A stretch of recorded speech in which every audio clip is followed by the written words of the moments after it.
ప్రతి బైట్ లో టేస్ట్, ప్రతి బైట్ లో న్యూట్రిషన్. అదే సీ ఫుడ్, మీ బాడీకి కావలసిన సూపర్ పవర్.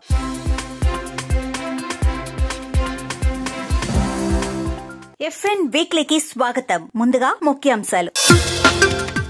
నాంపల్లిలో ప్రారంభమైన రెండో ఫిష్ క్యాంటీన్. చేపల వినియోగం పెంపుకు భారీ స్థాయిలో కసరత్తులు చేస్తున్న తెలంగాణ ప్రభుత్వం. మచిలీపట్నంలో ఏర్పాటు కానున్న 6,000 కోట్ల భారీ షిప్ యార్డ్. మత్స్యకారులకు కొత్త ఉపాధి అవకాశాల దిశగా అడుగులేస్తున్న ఏపీ ప్రభుత్వం. ఆదిలాబాద్ లో నిలిచిపోయిన చేప పిల్లల పంపిణీ. గుత్తేదారుల వైఖరిపై తీవ్ర ఆందోళనలు చేస్తున్న మత్స్యకారులు. కృష్ణా, తుంగభద్రలో ఏపీ మత్స్యకారుల అక్రమ వేట కలకలం. మా సంపదను కొల్లగొడుతున్నారంటూ తెలంగాణ మత్స్యకారుల ఆందోళన. కాకినాడలో అరుదైన గోల్డ్ ఫిష్ సంచలనం. భారీ డిమాండ్ తో వేలంలో రికార్డు ధర పలికిన గోల్డ్ ఫిష్. ఇక ప్రధాన వార్తల్లోకి వెళితే, తెలంగాణ ఫిషరీస్ కార్పొరేషన్ ఆధ్వర్యంలో రెండో fish canteen Nampally Gagan Vihar complex వద్ద ప్రారంభమైంది. మాస్టర్ ట్యాంక్ లోని తొలి క్యాంటీన్ కు వచ్చిన ప్రజాదరణతో నగరంలో ఫిష్ వినియోగాన్ని పెంచాలన్న ఉద్దేశంతో రాష్ట్ర ప్రభుత్వం ఈ కొత్త క్యాంటీన్ ను ప్రారంభించిందని నగర మేయర్ గద్వాల విజయలక్ష్మి తెలిపారు. ప్రారంభోత్సవ కార్యక్రమంలో రాజ్యసభ సభ్యులు అనిల్ కుమార్ యాదవ్, తెలంగాణ ఫిషరీస్ చైర్మన్ మెట్టు సాయి కుమార్ పాల్గొన్నారు. ఆరోగ్యకరమైన ఆహారంగా చేపలను ప్రజలకు అందుబాటులోకి తీసుకురావటమే ఫిష్ క్యాంటీన్ల ప్రధాన లక్ష్యమని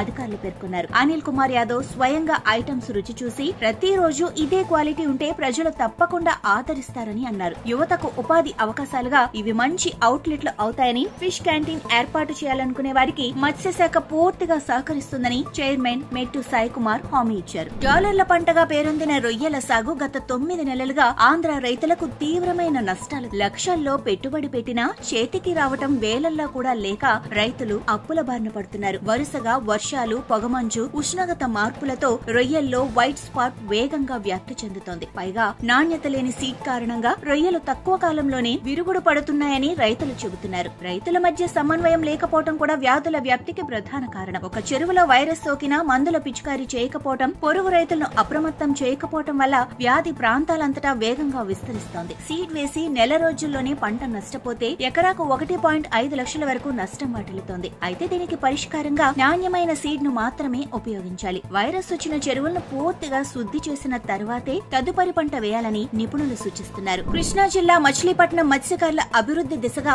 ఆంధ్రప్రదేశ్ ప్రభుత్వం షిప్ యార్డ్ ప్రాజెక్టును ప్రకటించింది. గోవా షిప్ యార్డ్ నుండి 6,000 కోట్ల భారీ పెట్టుబడితో మచిలీపట్నంలో ఆధునిక షిప్ యార్డ్ ఏర్పాటు కానుందని మంత్రి కొల్లు రవీంద్ర వెల్లడించారు. ఇది ప్రాంతీయ మత్స్యకారులకు నేరుగా ఉపాధి అవకాశాలు పెంచడమే కాకుండా భవిష్యత్తులో ఫిషింగ్ వెసల్స్ తయారీ, మరమ్మతులు, సముద్ర వనరుల వినియోగం మరింత వేగవంతం కావటానికి దోహదం చేయనుంది. గంటలమ్మపాలెంలో నాబార్డు నిధులతో పలు అభివృద్ధి పనులకు శంకుస్థాపన చేసిన మంత్రి 2026 నాటికి మచిలీపట్నం పోర్టును పూర్తిగా నిర్మించి తీర ప్రాంత ఆర్థిక వ్యవస్థను బలపరచడమే ప్రభుత్వ లక్ష్యమని పేర్కొన్నారు. కాకినాడ జిల్లా ఉప్పాడలో నిర్మిస్తున్న ఫిషింగ్ హార్బర్ పనులు 85% పూర్తయ్యాయి. కానీ డిజైన్ లోపాల వల్ల మత్స్యకారులకు మేలు కంటే నష్టం ఎక్కువైంది. హార్బర్ ప్రవేశ ద్వారం అవసరానికి మించి వెడల్పుగా ఉండటంతో అలలు లోపలికి బలంగా దూసుకెళ్తున్నాయి. తగిన లోతు లేకపోవడం, డిజైన్ కు సరిపోని టెట్రాపాడ్లు వాడటం వంటి సమస్యలు నిపుణుల పరిశీలనలో బయటపడ్డాయి. వీటి కారణంగా గత 2 ఏళ్లలో 26 బోట్లు దెబ్బతినటంతో ప్రభుత్వం 72 లక్షల పరిహారం ఇచ్చింది. పరిస్థితి తీవ్రంగా మారటంతో ఉప ముఖ్యమంత్రి పవన్ కళ్యాణ్ స్వయంగా ఏరియల్ సర్వే చేసి హార్బర్ ను మత్స్యకారులకు సురక్షితం చేసే చర్యలు తీసుకుంటామని హామీ ఇచ్చారు. తెలంగాణలో ఈ ఏడాది చేప పిల్లల పంపిణీ ఆలస్యంగా ప్రారంభం కావడంతో ఆదిలాబాద్ జిల్లాలో మత్స్యకారులు తీవ్ర ఆందోళనలో ఉన్నారు. సాత్నాల ప్రాజెక్టులో చేప పిల్లల పంపిణీ కార్యక్రమాన్ని మొదలుపెట్టిన గుత్తేదారు నిర్లక్ష్యంతో తర్వాత చెరువులకు సరఫరా నిలిచిపోయింది. మొత్తం 1.16 కోట్ల చేప పిల్లలు వేయాల్సి ఉండగా ఇప్పటి వరకు కేవలం 46 లక్షలు మాత్రమే విడుదలయ్యాయి. జిల్లాలోని 224 చెరువుల్లో చాలా వరకు డిసెంబర్ చివరి వరకే నీరుండటంతో ఆలస్యం కొనసాగితే ఎదుగుదలపై తీవ్ర ప్రభావం పడుతుందని మత్స్యకారులు హెచ్చరిస్తున్నారు. మత్స్యశాఖ అధికారులు గుత్తేదారులపై ఒత్తిడి పెంచి సరఫరా వేగవంతం చేస్తామని, నిర్లక్ష్యం చేస్తే నోటీసులు ఇస్తామని తెలిపారు. 107 మత్స్య సహకార సంఘాలకు చెందిన 5,040 మంది సభ్యులు ఈ సంక్షోభంపై స్పందించాలని కోరుతున్నారు. శ్రీరామ్ సాగర్ ప్రాజెక్టులో చేపల నిల్వ పెంపు లక్ష్యంగా చేప పిల్లలను విడుదల చేసిన కార్యక్రమంలో బాల్కొండ ఎమ్మెల్యే వేముల ప్రశాంత్ రెడ్డి పాల్గొన్నారు. ఈ సందర్భంగా ఎమ్మెల్యే మాట్లాడుతూ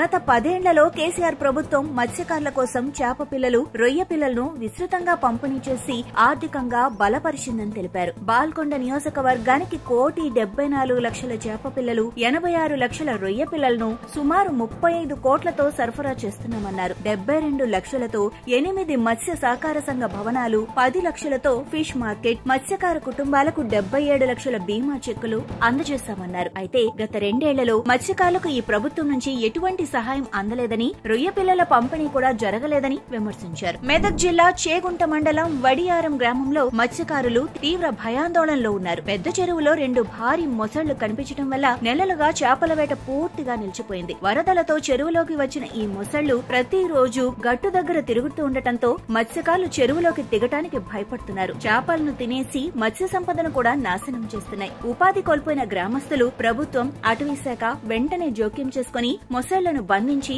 చెరువును సురక్షితం చేయాలని కోరుతున్నారు. సిద్దిపేట జిల్లా రాయపోల్ మండలం కిస్టాపూర్ వాగులో మత్స్యకారుడు వేసిన వలకు 20 కిలోల భారీ బొచ్చ చేప చిక్కటంతో గ్రామంలో సందడి వాతావరణం నెలకొంది. మార్కెట్లో దీనికి భారీ డిమాండ్ ఉండటంతో మత్స్యకారుడికి మంచి ధర లభించింది. ఆకస్మికంగా ఇలా పెద్ద చేప దొరకటం మత్స్యకారుడిలో ఆనందం నింపగా చెరువులో ఇంకా పెద్ద చేపలు ఉన్నాయన్న ఆశ పెరిగింది. నర్సాపూర్ రాయవూర్ చెరువులో చేపల నిల్వ పెంపు లక్ష్యంగా మత్స్యశాఖ అందిస్తున్న స్టేట్ సెక్టార్ పథకం కింద 100% రాయితీపై ఉచితంగా ఇచ్చిన చేప పిల్లలను మంత్రి వివేక్ స్వయంగా నీటిలో విడిచారు. మత్స్యకారుల అభివృద్ధి, గ్రామీణ ఉపాధి పెంపుకు ఈ పథకం కీలకంగా మారుతుందని మంత్రి పేర్కొన్నారు. చెరువుల్లో చేపల ఉత్పత్తి పెరిగితే మత్స్యకారుల ఆదాయం కూడా గణనీయంగా మెరుగై స్థానిక ఆర్థిక వ్యవస్థ బలపడుతుందని చెప్పారు. మత్స్యశాఖ చేప పిల్లల పంపిణీ గ్రామానికి తీసుకెళ్లి మత్స్యకారుల జీవనోపాధిని మరింత బలోపేతం చేయాలన్న ప్రభుత్వ లక్ష్యాన్ని ఈ కార్యక్రమం ప్రతిబింబిస్తోంది. కాకినాడ తీరంలో మత్స్యకారుడికి అరుదైన గోల్డ్ ఫిష్ చిక్కింది.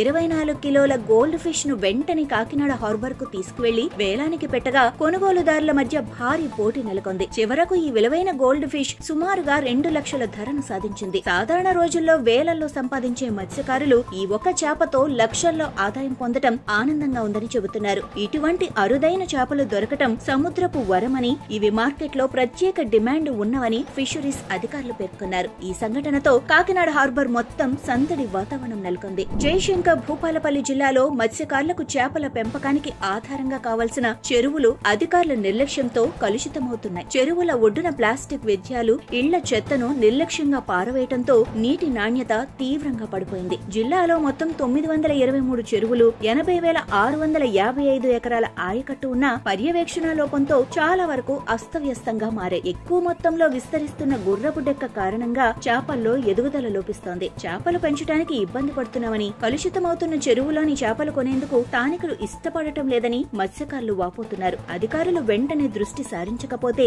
చేపల ఉత్పత్తి తగ్గుతుందని వారు హెచ్చరిస్తున్నారు. తెలంగాణ ప్రభుత్వం రాష్ట్రంలోని మత్స్యకారుల అభివృద్ధి కోసం భారీ స్థాయిలో చేప పిల్లలను నదులు, చెరువుల్లో విడుదల చేస్తున్న సమయంలో అల్లంపూర్, గద్వాల్ ప్రాంతంలో ఆశ్చర్యకర ఘటన వెలుగులోకి వచ్చింది. ఆంధ్రప్రదేశ్ ప్రాంతానికి చెందిన కొందరు వ్యక్తులు పట్టపగలే కృష్ణ, తుంగభద్ర నదుల్లోకి వచ్చి అక్రమంగా చేపలను పట్టుకుంటున్నారని స్థానిక మత్స్యకారులు ఆరోపిస్తున్నారు. తెలంగాణ ప్రభుత్వం పెట్టిన కోట్లాది చేప పిల్లలను పెంచుకుని సంపాదించాల్సిన స్థానిక మత్స్యకారులకు ఈ అక్రమ వేట తీవ్ర నష్టం కలిగిస్తోంది. రాష్ట్ర సంపదగా ఉండాల్సిన చేపలు ఇలా సరిహద్దులు దాటి దోపిడీకి గురవటం మత్స్యకారుల్లో ఆగ్రహం రేపుతోంది. అధికారులు వెంటనే చర్యలు తీసుకుని అక్రమ వేటను అడ్డుకోవాలని, తెలంగాణ మత్స్యకారుల హక్కులను కాపాడాలని స్థానికులు డిమాండ్ చేస్తున్నారు. ఇంతటితో FN వీక్లీ సమాప్తం. Follow fishery news Telugu for more updates.